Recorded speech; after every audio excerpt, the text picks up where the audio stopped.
Olá, boa noite. Estamos chegando mais uma vez até você com Falando Sério. Este nosso encontro semanal nas noites de terça-feira e nas nossas reprises aqui na TV Sete Lagoas, o nosso canal comunitário.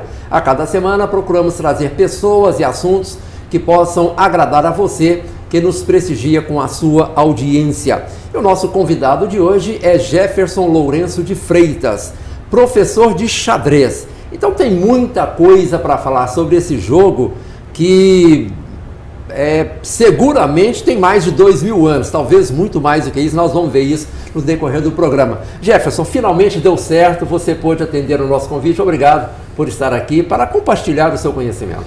Eu que agradeço, Oswaldo. Um prazer muito grande estar aqui para a gente falar um pouquinho mais desse jogo ciência e arte, que é o xadrez, para as pessoas conhecerem mais, né? Porque às vezes acham que é só um jogo, ficar movendo peça. Não, e o xadrez é muito, mas muito mais do que isso, né?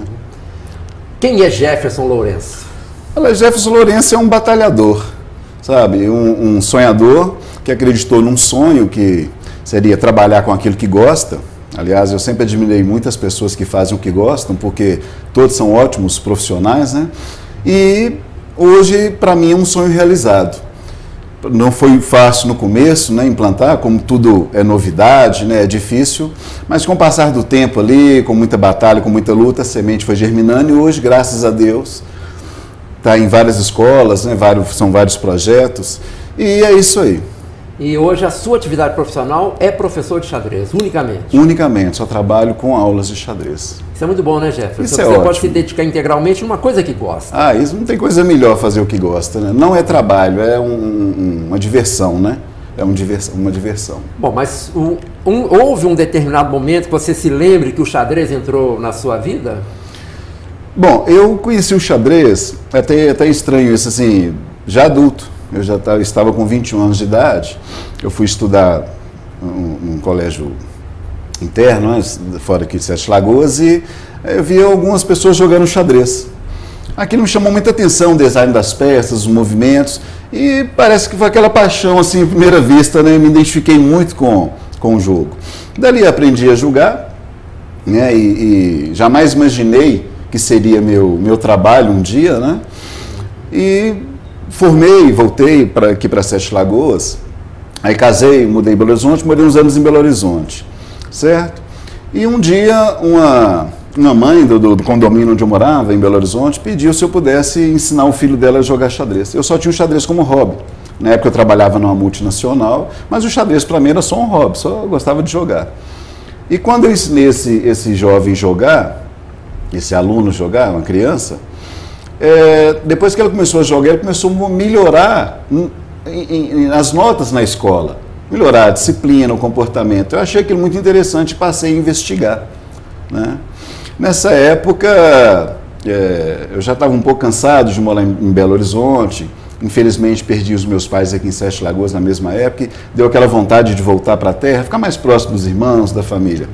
E minha irmã mais velha deu a ideia assim: Jefferson, por que você não vem para cá e não tenta implantar o xadrez aqui nas escolas de Sete Lagoas? Você gosta tanto de xadrez? Eu já tinha ali feito umas pesquisas, né, dos benefícios, da importância. Aí sim, estruturei um projeto bacana e tal, resolvi, né, na cara e a coragem, como diz, meter os peitos e voltei para Sete Lagoas. Foi uma decisão difícil?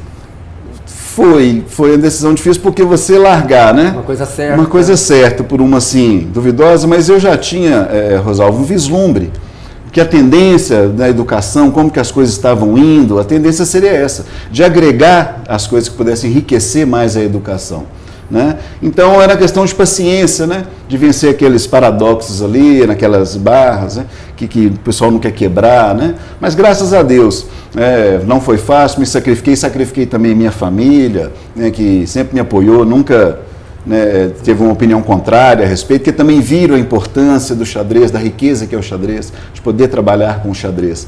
Então, assim, depois com o tempo, a semente germinando, e hoje, graças a Deus, não estamos ricos não, mas vivemos, né, dormimos em paz, né? Bom, eu falei aqui que é um jogo que tem pelo menos 2.000 anos, ou parece que é muito mais que isso, né? Nasceu lá na Ásia, há quem diga que nasceu na Índia, mas isso não é muito certo hoje, né?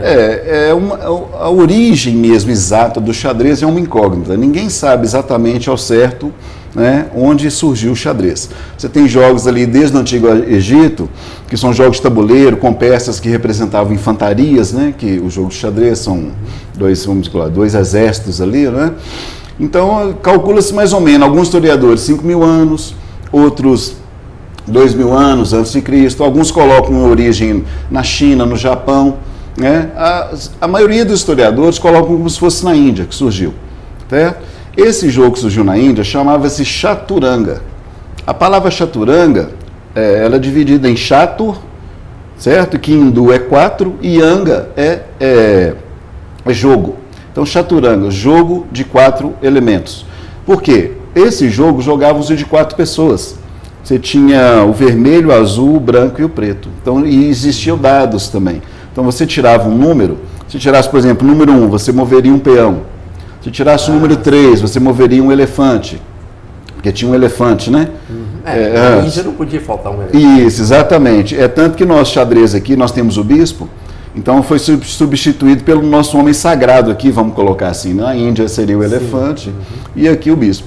Aí o que aconteceu? Os persas, né, ao imigrarem para a Índia, eles fizeram uma nova adaptação no jogo. Passou-se então a se jogar de 2 pessoas, tiraram os dados, né? Agora seria só mesmo um jogo de raciocínio, né? E mudaram o nome de chaturanga para chatranj, uma palavra persa, né, iraniana, que em português significa xadrez. O chatranj, no Ocidente, nós temos esse xadrez nosso. Esse aqui em cima da mesa, né? Quando foi para o Japão, ele foi transformado no shogi, que é o xadrez japonês. E quando o chatranj foi para a China, transformou-se no Qiangqi. Qiang, elefante, Qi é jogo do elefante. Então o jogo é até muito semelhante com esse. Eu às vezes jogo ele também na internet, tem site, você pode jogar o Qiangqi. É um xadrez tão bom quanto esse. Então são assim, os filhos, né? Esse aqui seria o neto do chaturanga e filho do chatranj. E que ele hoje é praticamente universal, né? Sim, universal. Ele é universal. Então, nós temos a FIGE, que é a Federação Internazionale de Chess, a sede é na França, né? Que seria a FIFA do xadrez. Né? Então, ela que regulamenta as leis do xadrez. Né? E aí vão para as federações, as confederações no mundo todo. Então, universalizou o jogo. Então, você vai jogar hoje, aprende hoje aqui com as regras, são as mesmas regras de qualquer país. Tem que seguir. E por isso você pode jogar, por exemplo, pela internet, né? Você Sim. está num país, seu oponente em outro país. Isso, você pode jogar tudo quanto países, né? Com as mesmas leis. Então, até os programas, os aplicativos são baseados, criados todos em cima dessas regras. Né? Se você fizer um lance irregular, o programa não vai aceitar. Ele não não aceita, tem como, né? Ô Jefferson, você falou, não é apenas um jogo, é jogo, ciência, arte. Fale sobre isso. As pessoas só acham que simplesmente um jogo. Bom, o xadrez, ele é esporte porque nós temos as competições. Então, por exemplo, nós temos os campeonatos, né? Existe Copa do Mundo de xadrez, né? Existe o Campeonato Mundial de xadrez, nós temos os torneios de xadrez escolar, xadrez das escolas, o qual eu organizo muito campeonato, né? Campeonato aberto. Então, ele é esporte porque nós temos aí a nossa competição. Ele é ciência porque nós temos o xadrez nas escolas, né? Então, tem país aí que o xadrez está dentro da grade. Né? Algumas cidades aqui no Brasil estão dentro da grade. Agora, aqui em Sete Lagoas, já tem escola que tem o xadrez na grade. Eu mesmo trabalho na escola que já tem o xadrez na grade. Então, isso é muito bacana. Então, ele é ciência por isso. E temos aulas de xadrez. Né? E ele é arte. Por que é arte? Porque o xadrez é um jogo, Rosalvo, que estimula muito a imaginação e a criatividade. As combinações, ou seja, as permutas que nós podemos fazer com as peças, elas são infinitas. Então, não tem como uma pessoa conseguir calcular exatamente todas as variantes com as suas subvariantes e por aí vai. Então, essa impossibilidade de nós calcularmos todas as jogadas, que eleva o xadrez de uma forma de ciência para arte. Aí já a criação, pessoal, você que cria suas jogadas, você que cria suas combinações. E criação é arte, né? Ainda mais individual. Sim, claro. Então nós temos belas partidas que entraram para a história, que quando você repassa aquela partida, você fica admirado. Você fica, né, até extasiado de ver uma combinação que o mestre fez de tão brilhante que ela é. E isso é arte. Alguns jogadores nasceram com um dom. Né? Por exemplo, nós temos no xadrez os Pelés do xadrez, os Neymar do xadrez. Eu posso treinar minha vida inteira que eu não vou jogar como eles, posso me tornar um bom jogador. Né? Eventualmente vencer uma partida dele, mas você não vai vencer várias. Ah, né? Sim, ali talvez um isolado, mas, por exemplo, um campeonato mundial, né? Você pega um campeonato mundial, é melhor de 20. Então, uma coisa é você ganhar uma, ele não é assim, totalmente invencível. Né? E de vez ele joga um campeonato aqui, um campeonato ali, ele pode perder uma ou outra, naturalmente, mas você ganhar em 20, né, melhor de 20, você ganhar 11 dele é quase impossível, né? Agora, é muita matemática também, né, Jefferson? Aí no caso da matemática, é interessante que quando a gente fala do valor das peças, que no jogo do xadrez, cada peça tem um valor. Existe uma hierarquia? Tem, exatamente. Cada peça de xadrez ela tem um valor. Esse número mede a força da peça. Por exemplo, o peão, ele tem uma força 1, um valor 1. O cavalo tem uma força 3, o bispo também vale 3, a torre vale 5 e a dama 9 ou 10. Alguns autores dão 9, outros dão 10. Eu, como trabalho muito com criança, eu já dou o valor 10. A gente já trabalha com aquele valor arredondado. Então aí a gente está falando de aritmética. Por quê? Se eu não vou trocar durante o jogo a minha torre pelo seu cavalo, porque a torre é uma peça mais forte que o cavalo, na maioria das posições. Também não dá para a gente ser... O bacana do xadrez é que não tem como você ser taxativo, não. Não é ciência exata, né? Não é ciência exata, exatamente. Embora pareça que, né, xadrez é uma coisa lógica, e realmente é, mas como é arte, a gente também tem intuição no xadrez, né? Mas vamos lá, voltando aqui ao assunto. É aritmética porque, para mim fazer uma troca justa, eu preciso trocar peças de mesmo valor. Então eu nunca vou trocar a minha rainha por uma torre, a não ser que eu troque a minha rainha, ou minha dama, né, como é chamada também, por 2 torres. Porque 5 mais 5 é 10, e isso não vai enfraquecer o meu exército. Então esse valor que mede a força é para você saber fazer trocas justas. Quando eu ensino para as crianças, eu coloco em real, valor em dinheiro. Aí ninguém quer trocar 5 reais por R$1, ninguém quer trocar, eles fixam mais, né? Aí é interessante, uma didática, né? Aí compreendem e dão mais valor ao valor da peça. Mas todas ali são importantes.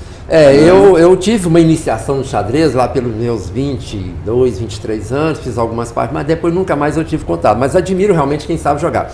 E eu vou falar uma coisa aqui, pode parecer uma grande bobagem, baseado nisso que você falou, nos valores das peças. Por exemplo, os peões ficam ali na frente, né? Usando uma linguagem bem comum, bem rasteira do Brasil, é o boi de piranha, né? Aquele que é oferecido na travessia do rio para as piranhas comerem para poder atravessar. A gente pode fazer essa analogia também com o peão, que é a peça de menor valor? Não, no caso, o peão ele é de menor valor, porque na verdade simboliza o soldado, a infantaria de frente, que vai na frente. Ele tem um valor menor, mas como eu disse, todas as peças são valiosas. Existem posições, determinadas posições numa partida, em algum momento, que um peão vai ser mais forte que uma torre, dependendo da posição. Depende da estratégia. Né? Agora, o boi de piranha pode ser qualquer peça. É o chamado sacrifício de peça, geralmente um lance brilhante. Eu posso te dar a minha rainha por um peão, mas ali eu tenho um plano por trás. Exatamente. Então, minha rainha está sendo boi de piranha, vamos colocar assim, ela é uma peça super valiosa. Então, é chamado no xadrez as táticas de sacrifício de peça. Eu te dou uma peça valiosa, uma armadilha. Uma armadilha. Se você tomar aquela peça, eu vou ganhar algo mais valioso ou vou ganhar a partida. Agora, um espectador que esteja vendo aí, que não conheça muito, você, poxa, mas o cara fez isso? Será que tem esse tipo de reação? Ou as pessoas já conseguem perceber que é uma estratégia? O xadrez, como a gente estava falando, a combinação que nós fazemos no xadrez, ela vou colocar quase que infinita, né? Porque ela é exata, ela é quase que infinita. Então é muito difícil para a mente humana conseguir captar tudo. Então às vezes você pega uma partida entre 2 grandes mestres, o jogador às vezes faz um sacrifício de uma torre que o outro não estava esperando. Aí ele tem que tirar aquele tempo para fazer aquela análise, né? Aí ele tem que desfazer aquela estratégia que ele já tinha armado. Porque quando se joga o xadrez, você não só tem que criar os seus planos, né? Do adversário. E ver todas as respostas do seu adversário para concluir os seus planos, contra os seus planos, e também tentar, simultaneamente, ao mesmo tempo, ver os planos do adversário para cima de você. Né? Então, que aquele tiver melhor estratégia, né? E chegar primeiro, realmente vai ganhar a partida. Agora, muita jogada até hoje surpreende o adversário, por causa dessa combinação. Você tem ideia, Rosalvo? É tão interessante isso, quando a gente vai falar do número de combinações que tem no xadrez. Às vezes eu explico isso para as crianças, até para adulto também. Até um fato curioso.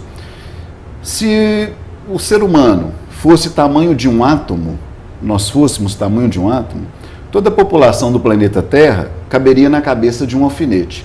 Isso para a gente ter uma referência, o tamanho de um átomo. 7 bilhões. 7 bilhões na cabeça de um alfinete. Agora, olha só. Os cientistas estimam que o número de átomos existentes no sistema solar, né, se na cabeça do alfinete nós temos aí 7 bilhões, imagina no sistema solar. Seria um número, né, matematicamente falando, 10 elevado a 79. É um número monstruoso. Quintilhões, sextilhões. Quintilhões, sextilhões, exatamente. O número de combinações que nós podemos fazer com as peças nos primeiros 40 jogadas de cada lado é 250 elevado a 115. Ou seja, o número de átomos... O número de átomos existentes no sistema solar é uma pequena parcela do número de combinação no xadrez. Daí, ter sempre jogadas é um jogo milenar e que praticamente impossível de achar um lance ganhador. Ninguém acha um lance ganhador. Por exemplo, os processadores aí, esses brutamontes, não acham um lance ganhador no xadrez. A propósito disso, Jefferson, eu não sei se é lenda, quer dizer, entrou para a história como lenda, a gente não sabe se é verdade, que um rei, um monarca lá da Índia, se entusiasmou pelo xadrez, chamou alguém que era especialista lá, se não me falha a memória, o nome é Seta, e quis dar um presente para ele. Certamente você conhece a história. Você não, eu quero pouca coisa. Me dá um grão de trigo na primeira casa, 2 na segunda e vai dobrando até a última casa. Sim. São 64. Olha, é mole, tranquilo, né? Parece simples, né? Parece simples, só que botou os matemáticos para calcular. Seria 2 elevado a 63. 64. Né? Correto. Aí, depois de muito tempo, os matemáticos falaram assim, olha, não tem jeito. Se você juntar toda a safra de trigo da terra, não dá para pagar, porque são 18 trilhões de grãos de trigo, que dá para colocar, seria necessário um silo de 12 mil quilômetros cúbicos de capacidade. Isso. E uma produção, acho que durante 30 anos de colheita. De toda a terra. Né? Quer dizer, aparentemente é uma coisa muito... Então isso, acho que dá uma dimensão, né? Do que realmente são as possibilidades. O rei achou na época que seria um pedido simples, né? Exato. Pra você ter uma ideia assim do resultado desse número, né? Daríamos para cobrir a superfície do planeta Terra uma camada de 2 centímetros de grãos de trigo. E parece um pedido tão assim, simplório, né? Eu acho que qualquer um consideraria. Eu tenho trigo. 1 grão por essa casa, 2 pela segunda, foi dobrando. Só que a coisa, quem conhece um pouco de função exponencial... É uma progressão violenta, né? Poderosa. Mas, né? Você falou dessa coisa de você planejar os seus lances, mas você não pode planejar o seu segundo lance sem imaginar qual vai ser o primeiro do seu adversário. Então, nessa perspectiva, um jogador que não seja gênio, que não seja um Kasparov, consegue imaginar, prever quantos movimentos? Olha, um jogador iniciante, geralmente 1, 2 lances, né? Você está aprendendo. 2 do adversário. Eu vejo essa aqui, ele joga ali, se ele fizer aquilo, eu faço isso, ele faz aquilo. Dali já começa a complicar. Agora, com a prática, né, do jogo, você começa a ver cada vez mais longe. Tem um mito que fala assim, um jogador consegue ver 30 jogadas na frente. Não é bem assim, não. Tá? Até porque não precisa. Né? São tantas variáveis no caminho, tão difícil de calcular, que, por exemplo, para começar o jogo, eu tenho 20 opções de fazer a primeira jogada. Sempre a branca começa. Sempre a branca começa. Por exemplo, eu tenho 8 peões, né? Cada peão pode andar uma casa ou 2 no começo. Então, aí já seria 8 vezes 2.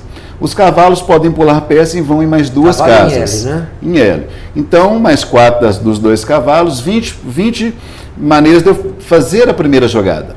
O meu adversário tem 20 maneiras de me responder. A combinação nós podemos fazer na primeira jogada já são de 400 posições.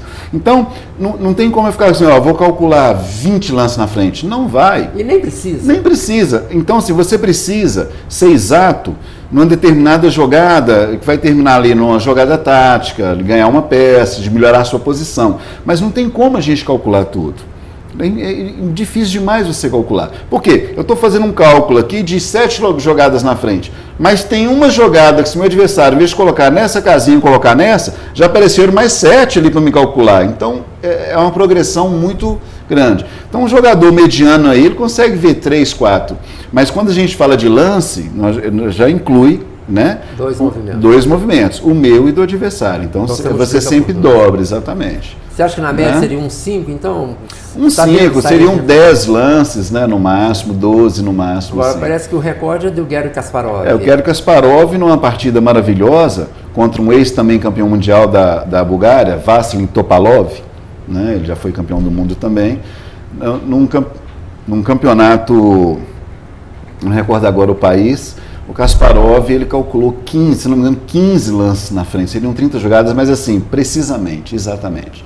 Então isso é um feito, né? Isso é um feito, mas é muito raro. É um cérebro incomum. Também, né? Temos que considerar isso, um gênio, né? Quem somos nós para pensar que temos um cérebro parecido com... o QI dele está bem, né? Agora, já que nós falamos de Garry Kasparov, entrou para a história aquele jogo dele contra o supercomputador Deep Blue, né? Sim. Sim, aquele mate tem até um documentário muito interessante, né?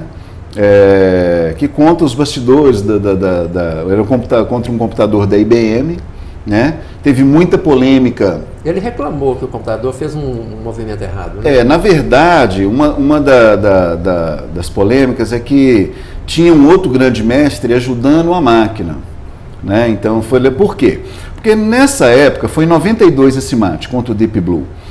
O Kasparov já tinha vencido o Deep Blue Jr., que também era da IBM, né? E tem muita especulação, porque nessa época a IBM, as ações estavam baixas, aquele negócio todo, e resolveram fazer esse mate né? Também, né? Principalmente, podemos colocar assim. E aí o Deep Blue, a IBM criou o Deep Blue e fez o convite para o Kasparov. A primeira partida, né, eu já repassei essas partidas várias vezes, a primeira partida o Kasparov ganhou realmente. Quando você está jogando, a máquina tem um jogo muito diferente do humano, né? A máquina ela é precisa nas táticas. Ela faz de tudo para ganhar um peão seu. A estratégia no xadrez é uma coisa mais abstrata porque é muito profundo, né? É muito profundo. Então, a vantagem do ser humano que ele tinha em cima da máquina, principalmente até essa época, era da questão estratégia, mais intuitiva, né? O computador não tem isso, né? Hoje, a maior dificuldade dos programadores é fazer o computador jogar como humano. Hoje estão conseguindo isso. Né? Tanto que já derrota o campeão mundial aí, né? Mas na época, o que acontece? A primeira partida realmente foi uma partida de um humano contra uma máquina. O Kasparov ganhou com uma relativa facilidade. A segunda partida foi outra, como se fosse até outro computador. Por quê? Kasparov sacrificou um peão, a máquina não recusa um peão. Por quê? Porque o computador ele busca, em primeiro lugar, material, peça. O computador não aceitou o peão. Aquilo foi assim uma reviravolta. Os grandes mestres, que aquela partida, por exemplo, em alguns países passavam ao vivo, né? O mestre fazendo a jogada, um grande mestre comentando, o grande mestre vai falar, olha, Kasparov, agora o computador vai tomar esse peão aqui, não sei, o computador não tomou o peão. Aí já veio a desconfiança, mas nunca provaram nada, não podia ter acesso ao andar, que estavam os processadores, né, lá da IBM. Que era imenso. E foi por um ponto, né, de 3-2 o resultado, o score final, né, de 3-2 contra Kasparov. Aí ele pediu uma revanche, eles não deram revanche, desmancharam o Deep Blue, as ações da Deep Blue subiram e ficou na história dessa forma, né? Então a gente não sabe realmente se isso foi verdade, se não, mas é muito misterioso. E aí a IBM alcançou o objetivo dela, né? Alcançou o objetivo. 25 anos depois as pessoas falam sobre isso, né? Isso, então, é uma polêmica mesmo, né? Uma polêmica. Mas hoje a máquina, assim, o Magnus Carlsen, atual campeão do mundo, ele dificilmente consegue ganhar uma partida dos programas hoje em dia. Pode-se dizer, então, o Jefferson, que chegou a era dos computadores inteligentes no verdadeiro sentido da palavra? A cibernética é uma coisa que eles vêm buscando há muito tempo, né? E, pelo menos no xadrez, há pouco tempo aí, a DeepMind, que é um braço da Google, eles que desenvolveram um programa chamado Alpha Zero. Isso foi uma revolução, isso tem poucos meses, uns 4 meses. Isso foi uma revolução no mundo do xadrez. Por quê? Pegou o outro programa de xadrez chamado Stockfisher, que é o programa mais forte do mundo, tem competições entre os programas, né, de xadrez, e ganhou assim, de lavada do programa, de lavada desse programa. Então foi uma revolução. Uma máquina que treinou só 4 horas com esse computador. Uma nova maneira de jogar o jogo. Então ainda estão estudando muito sobre esse Alpha Zero, como foi uma revolução mesmo. Então na sua pergunta aí, se a gente for pensar bem, acho que a coisa está caminhando muito para essa inteligência artificial. É a cibernética, né? Acho que é uma tendência hoje. Eu acho que é uma tendência. Perigoso também, tem que ter muito cuidado, né, nesse mundo de hoje. Eu tenho muito medo de que pensem que a máquina possa substituir o homem. Não, isso, para mim, essa possibilidade não existe. Agora, não vai ser a nossa geração que vai ver isso, né? Isso, verdade. Nós estamos recebendo aqui Jefferson Lourenço, professor de xadrez, nos dando essa aula aqui. No segundo bloco, a gente vai falar mais especificamente sobre o trabalho que desenvolve, inclusive em escolas de Sete Lagoas. Daqui a pouco nós voltamos.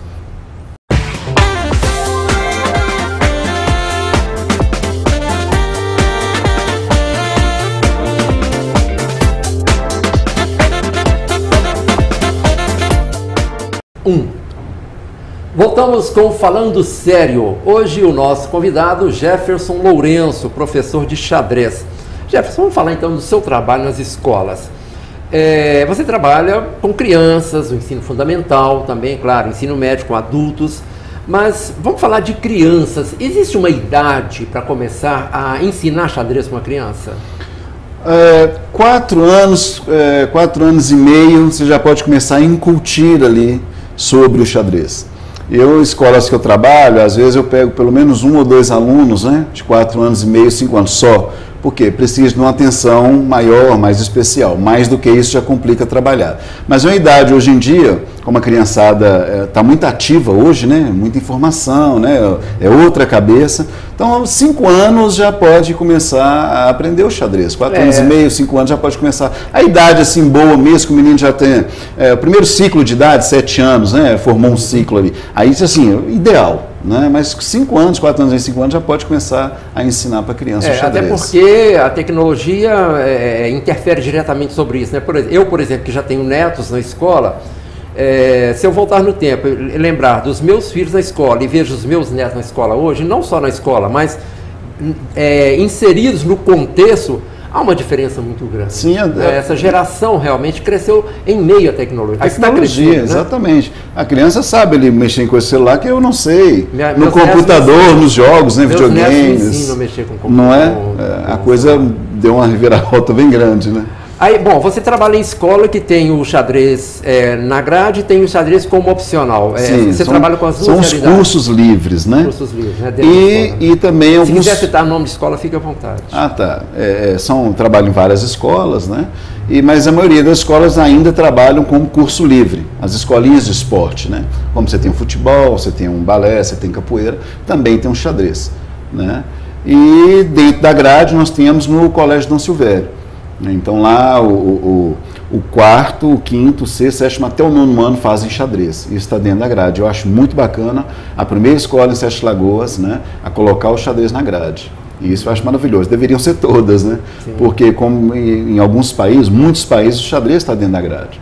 Então, agora, pelos benefícios que a gente sabe que traz, né, Rosal? Agora, nas outras aí é opcional, é oferecida à família, não é? Exatamente. Oferecida, você tem uma mensalidade, né? E faz o aluno que quer fazer o xadrez. As escolas que oferecem, não. Todos os alunos participam, né? E nessa que faz parte do currículo, por exemplo, você citou o Colégio Dom Silvério.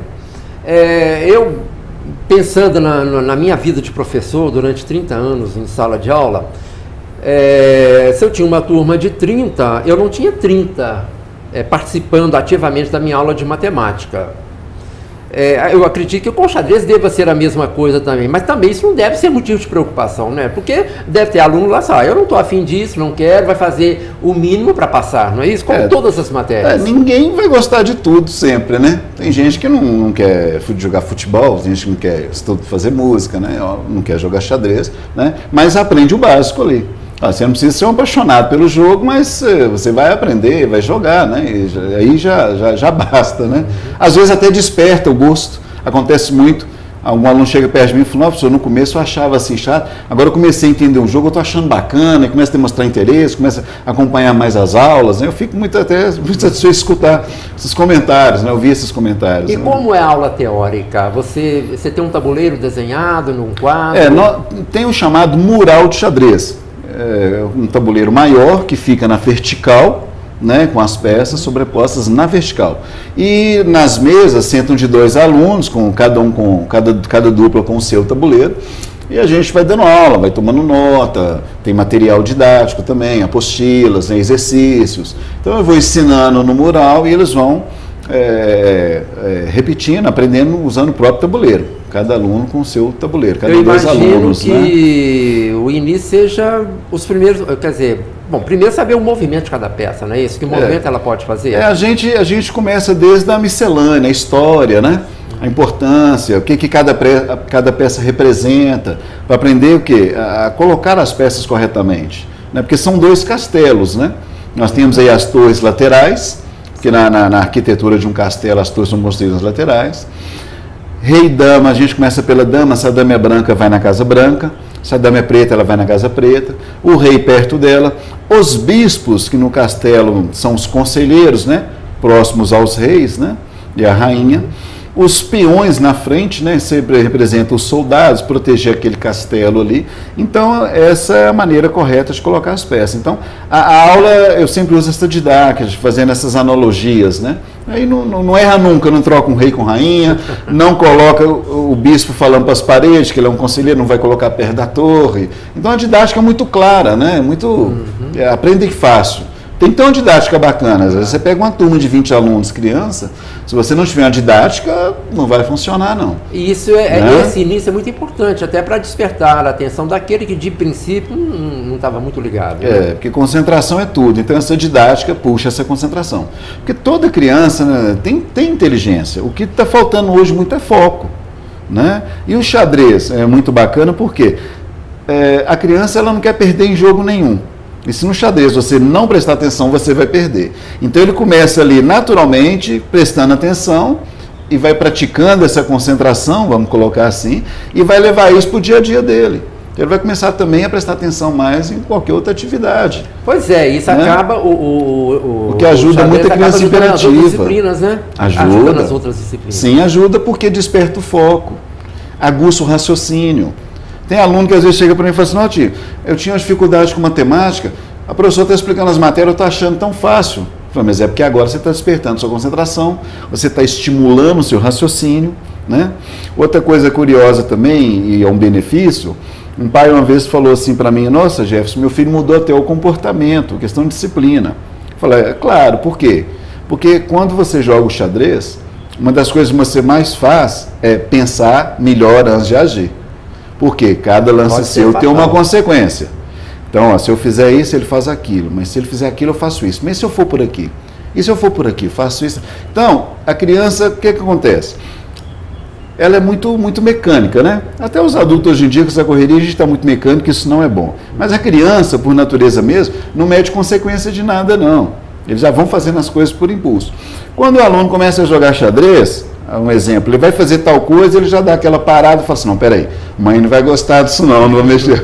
É um castigo a menos ali, ele né? já consegue antecipar. Né? Reflexão, né? Está pensando melhor antes de agir, antecipar, exatamente. Então, ali que ele começa a ter tomar as decisões mais certas, né?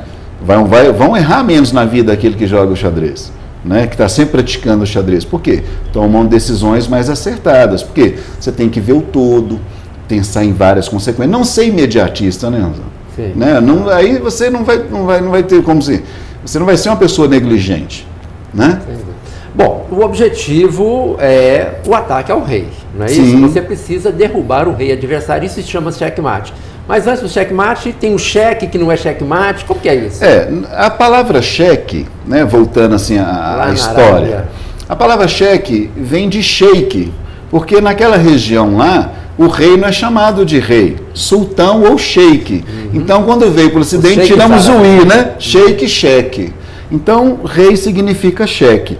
E mate, que ele morreu, foi derrotado. Tá? E no xadrez, nós temos duas situações aí. Quando uma peça ameaça o rei e o rei tem alguma saída, é só um cheque. Ok?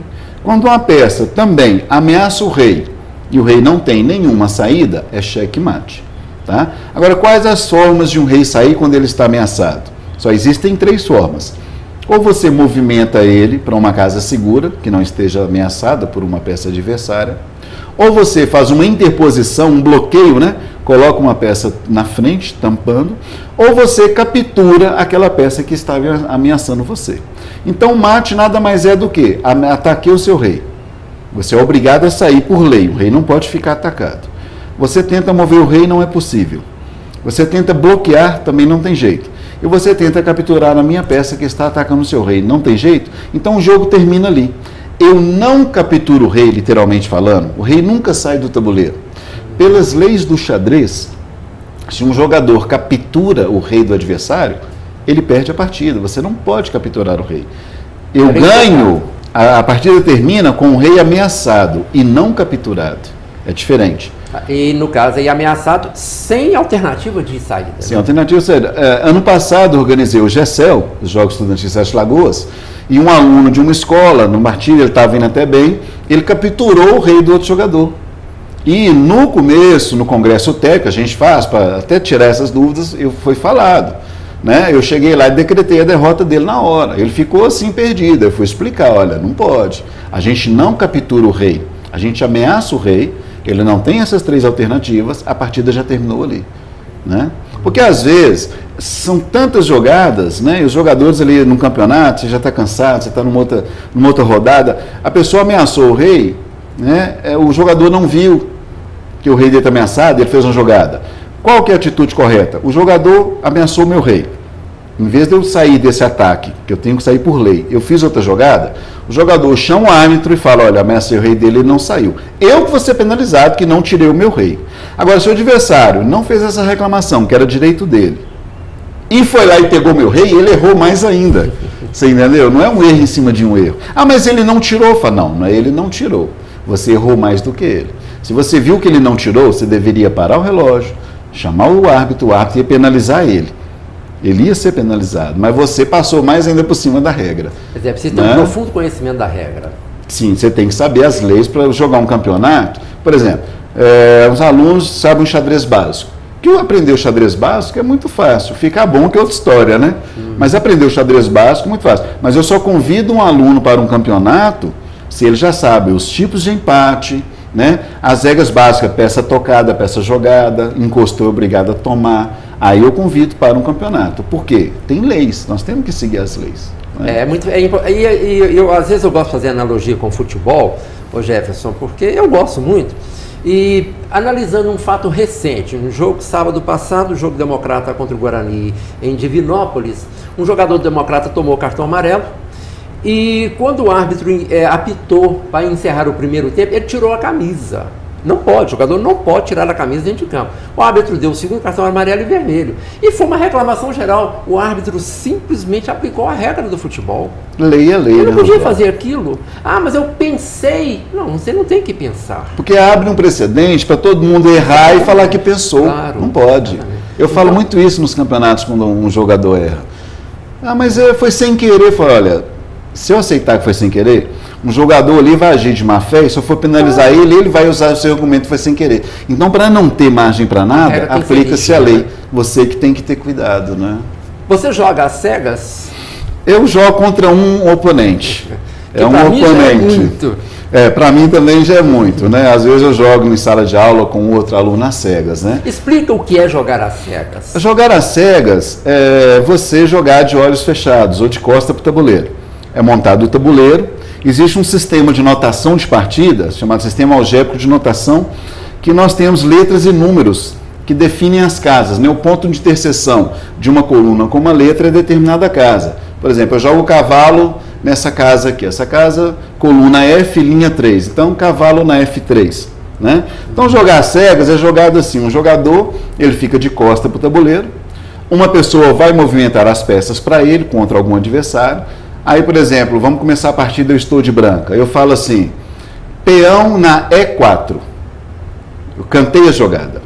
Meu adversário pega o meu peão e joga na casa E4. O adversário vai dar a resposta. Vamos supor que o adversário jogou peão na E5. Ele faz o movimento e fala para você. Aí o jogador fala, peão E5, e aquilo você vai guardando na cabeça as jogadas. Aí eu falo, cavalo F3, já estou ameaçando aquele peão de E5, né? Aí cavalo C6, ele protegeu o peão. Bispo C4, meu bispo do rei já saiu. Então, é a prática, né? É a prática. E assim você vai jogando. Assim você vai jogando até terminar a partida, sem ver o tabuleiro. Pois é, eu fico imaginando o seguinte. A partida toda. É claro, cada um tem lá a sua estratégia. Você, por exemplo, você consegue ver, entre aspas, o tabuleiro e esses movimentos, quando você está jogando a série? É tão interessante que você vê, às vezes, por flash, por direções de setores do tabuleiro, que você já está acostumado com as posições. Isso conta muito também, né? Agora, se for jogar uma partida com as peças começando nas casas todas trocadas, você não joga nada. Agora, você tem que pegar desde a abertura, que são várias, milhares de aberturas, mas você está acostumado com... é como se você tivesse um algoritmo para jogar assim. Você vê por flashes uma determinada ala, as posições mais comuns daquele tipo de abertura. Então, isso facilita muito jogar às cegas. Você não vê exatamente cada pecinha certinha no seu lugar, mas você vê que aquelas peças estão ali. Você sabe que um bicho desenvolveu para cá. Você acostuma com as colunas diagonais. Ó, tal caso é uma casa branca. Essa coluna vai de E1 até H8, essa diagonal. Você acostuma com as casas do tabuleiro. Então, quando a pessoa fala assim, olha, tem um bispo aqui, se ele está na B, aí ele vem na C, na D, na E1. Né? E, então, você vai acostumando com esse sistema de notação. Isso ajuda muito a jogar cegas. Mas esse já tem também as suas combinações, as suas estratégias, né? Não é fácil. Você tem aluno que joga às cegas? Não. Nenhum que joga às cegas, não. Mas você já percebeu em algum deles essa vontade? Eu nunca cheguei assim a forçar, incentivar. Até porque eu acho que força muito. Né? Não é hora ainda, né? Não é hora ainda. Eu, às vezes, incentivo jogar uma simultânea. Um aluno, quando ele é muito bom, às vezes eu coloco ele jogando contra 2, 3 ao mesmo tempo. Tem gente que joga contra 20. É porque, às vezes, você está numa aula ali, ele é o melhor, aí alguém, às vezes, não quer jogar com ele, eu falo, não, então é o seguinte, vocês sentam aí de 2 ali, 2 aqui, 2 aqui, vamos ver, quem ganhar dele ganha um chocolate aí, vamos lá, para incentivar, não é uma brincadeira. E coloco ele para um treinamento também, né? E os outros fazem de tudo para querer ganhar. Nossa, os 3 contra ele, vamos jogar, né? Eu jogo muita simultânea com os alunos, para poder avaliar, né? A literatura fala em campeões de jogos às cegas, por exemplo? Tem. Adversários simultâneos? Tem. Na história tem, assim, eu não sei atualmente precisar o recorde, não, mas eu acredito que contra 60 e poucos adversários, um jogador jogou às cegas. Simultâneo? Meu Deus. O primeiro evento dessa natureza aconteceu na época da guerra. Um grande mestre polonês, Najdorf, ele, quando a Alemanha invadiu a Polônia, ele como judeu, né, polonês, ele conseguiu fugir, mas a família dele ficou detida lá. E ele veio aqui para a Argentina. E ele, um dos maiores jogadores da história na época, né, da elite mundial do xadrez, ele criou um evento que ele ia jogar, né, em 1943, se não me engano, não sei precisar exatamente a data, 43, 44, ele aqui na Argentina, ele lançou um desafio contra 49 adversários, às cegas. Né? Então a imprensa, o objetivo dele era assim, a imprensa divulgar para o mundo, para a família dele que estava presa na Polônia, localizar onde ele estava, que se conseguisse fugir, né, da Polônia, fosse para a Argentina encontrar. E ele encontrar os membros da família dele, né? E ele jogou, nessa época, contra 49 adversários. O score, o placar final, foi ele mais de 40 vitórias, uns 2, 3 empates, 1 ou 2 derrotas só, contra 40 adversários. 20 e tantas horas de jogo, né, médico do lado, medindo pressão, e ele sentado numa cadeira. Incrível, sobre-humano. Você imagina a cabeça da pessoa quando desenvolve, né? Onde que chega, né? Esse desenvolvimento é uma coisa incrível. A pessoa pode pesquisar na internet, xadrez às cegas, é incrível, é uma coisa, né? A gente vendo, já viu. Eu fico imaginando, na minha pequenez, na minha ignorância, esse cérebro não é humano, ele é sobre-humano. É incrível. Quando se fala em xadrez no Brasil, o Jefferson, acho que logo, um nome que logo vem é o Mequinho, né? Henrique Mequinho, né? Que foi campeão sul-americano, um grande mestre, e que infelizmente teve uma doença degenerativa e que o fez abandonar o xadrez. Mas ele teve uma importância muito grande, não é? Nossa, Mequinho, assim, admiro demais, admiro muito. Ele chegou a ser o terceiro mais forte do mundo. O Karpov, na época, né, ele era o campeão mundial, e o Mequinho disputou a primeira vez contra o Vitor Korchnoi, que era o dissidente russo. Isso, na época, ele venceu, né? E ganhou por um ponto do Mequinho, né? Se o Mequinho passasse, o Korchnoi que enfrentaria o Karpov, Anatoly Karpov. O Korchnoi, que é o dissidente contra o Karpov, também foi um mate histórico, né? Mas seria o Mequinho. Infelizmente, o Mequinho teve a miastenia graves, que vai paralisando os músculos, né? E por um milagre, que já estava desenganado pelos médicos, né? Sim. Foi um grupo lá, acho que até da Renovação Carismática, né? Ele falou que deve a cura dele. Deve, exatamente. E começaram a orar e ele curou. Então, assim, ele se tornou um católico fervoroso. Mas eu acho que qualquer ser humano, situação desenganada, oração te tira daquela situação, claro que você vai se tornar um devoto. A experiência escreveu própria. Livros, né? E ele depois voltou para o cenário. Então, até ele hoje joga, é ainda um dos mais fortes aqui do Brasil, no ranking, né? E história, né? Ele está hoje com 66 anos. A gente tinha Emerson Fittipaldi, Pelé e Mequinho. Eram os ícones na época, né? Dos anos 70, né? No Brasil. Bom, no mundo, eu né? mais modestamente, quando morei em Belo Horizonte, conheci um campeão mineiro, 6 vezes, Ruilon Montalverne Neto. Talvez você não se lembre, você não conheça, né? Mas eu conheci lá em Belo Horizonte, era irmão de um colega meu no colégio municipal. 6 vezes campeão mineiro. Também que bacana. Acho que para chegar a ser 6 vezes campeão mineiro já é um currículo respeitável. Nossa, com certeza, com certeza. Né?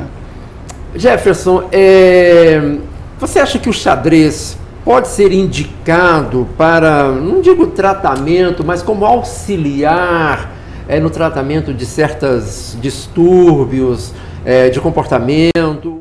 Qual que é a sua visão em relação a isso? Ah, sim. Por exemplo, TDAH, né?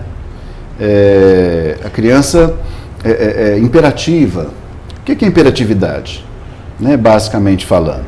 É a falta do autocontrole psicofísico. Então, a criança não fica quieta porque a mente não deixa. É muito agitado. Não termina de almoçar porque não quer perder tempo e é um problema. Está sempre pensando o que vai fazer depois? Eu já trabalho assim com algumas crianças, né, imperativas, que têm TDAH. O que acontece? Aquilo que a gente estava falando. Se você não prestar atenção no jogo, você vai perder. Criança tem pavor de perder em qualquer jogo, né? Eles colocam a vida deles em qualquer brincadeira. Não quer principalmente com adulto. Né? Exatamente, né?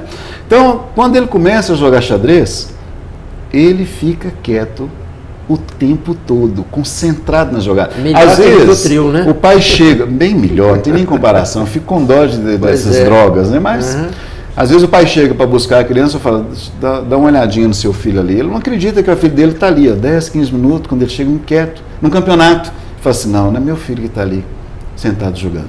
Então, o primeiro passo, assim, é ele aprender. Porque se ele aprender e tomar gosto, aí essa quietude vai trazer para o cotidiano dele, vai ajudar ele no cotidiano. Então, realmente, o xadrez é uma ferramenta, assim, maravilhosa. Uma bênção, coloca assim, para esses casos.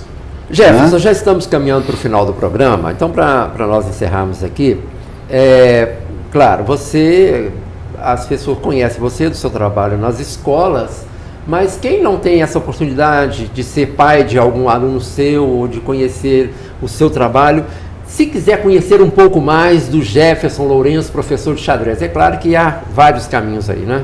Eu além das escolas que eu trabalho, eu também dou aula particular. Que a pessoa assim, meu filho não tem xadrez na escola, não tem como, eu também dou essas aulas, adulto, criança, aquele que não sabe, aquele que já sabe, a gente também dá aula para poder aprofundar, para poder estudar mais, né?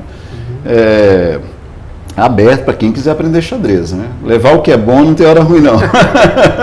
E você trouxe aqui um que é muito fácil de transportar, né? Não precisa levar aquela caixa, né? Isso, hoje é muito usado, os tabuleiros de napa, né?